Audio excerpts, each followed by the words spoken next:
Hey guys, it's Slether from Germany, and welcome to another tutorial on the Mark II. This tutorial is going to be on a specific effect. No, it's not oscillator bot, if you were wondering. I'm not going to do a tutorial on that effect because it is so overused and everyone pretty much knows what it is without even having a Mark II. So we're going to do different effects, and today we're going to be looking at the auto riff effect.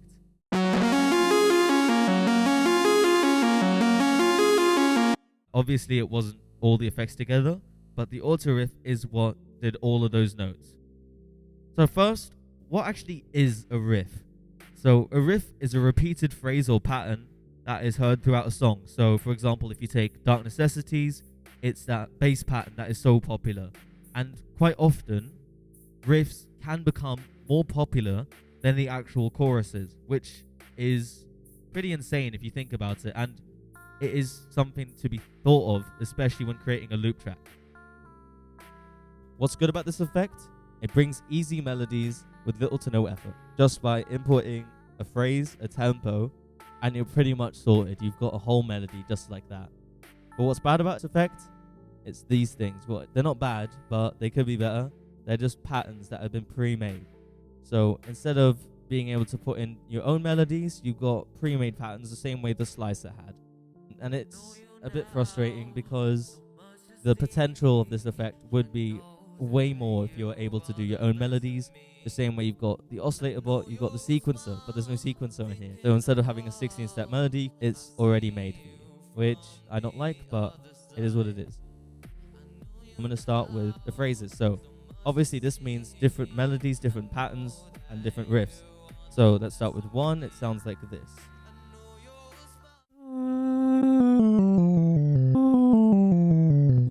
You've got different ones. I don't know. Let's look at 17. As you can see, I'm just going, and then by pressing the effect, it automates a melody. Now, the next parameter is tempo. This, we all know, is tons of effects have this already. So let's say I've got this.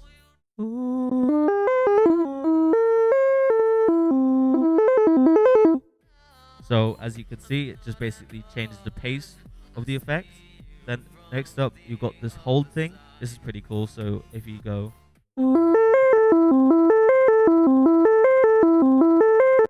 for me, it has a bit of a buzz, sadly, but basically it just holds the note that you import, which I think is pretty cool.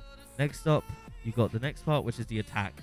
Now, a few effects have this now, which I really like. It's basically how is the beginning of the sound. So a better way to explain it is to show.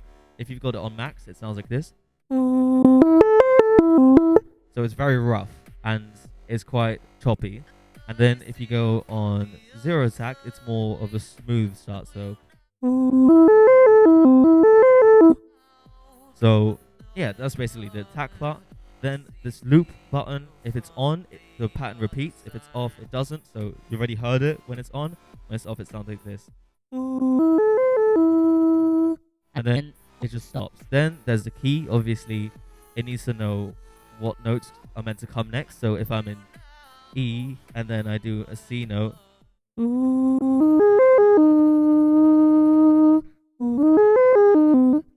it might have some wrong notes. I didn't get some there, but it'll have some wrong notes. Like,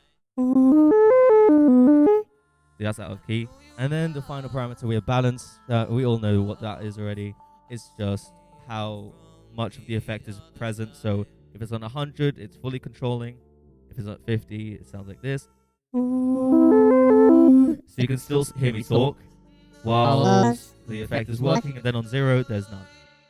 Now I'm going to show you an example of how to use auto riff in an effect combination. If you saw my first tutorial, you would have seen the intro where I did this.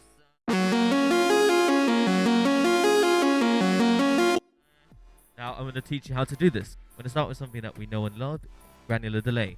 Now we've been using it and abusing it since Mark 1 because it is really good, and I'll show you now how I did this.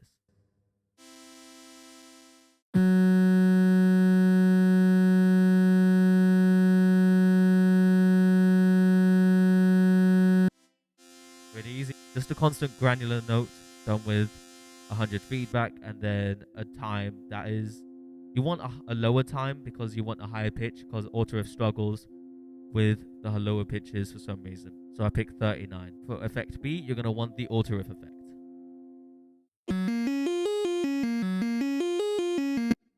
So here you can already see how the actual thing is developing, how it's already sounding more to a nicer sound.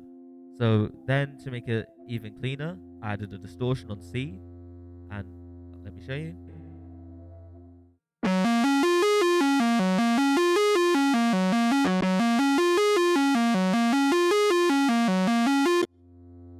And this sounds a lot better now, but we want it a bit more interesting and make the sound a bit more full, so I'm going to add a reverb.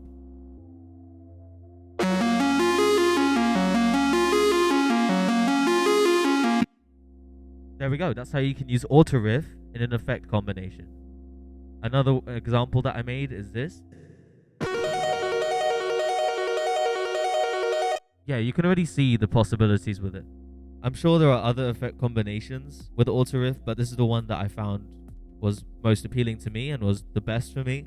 So that's why I'm showing it to you guys, and I hope you can make some crazy things out of it, use auto riff a bit more, and I hope I inspired you a bit to not use oscillator bot on every single sound. Anyways guys, thanks for watching. I hope you learned something. I hope you enjoyed the tutorial, and see you guys later for the next one. Bye.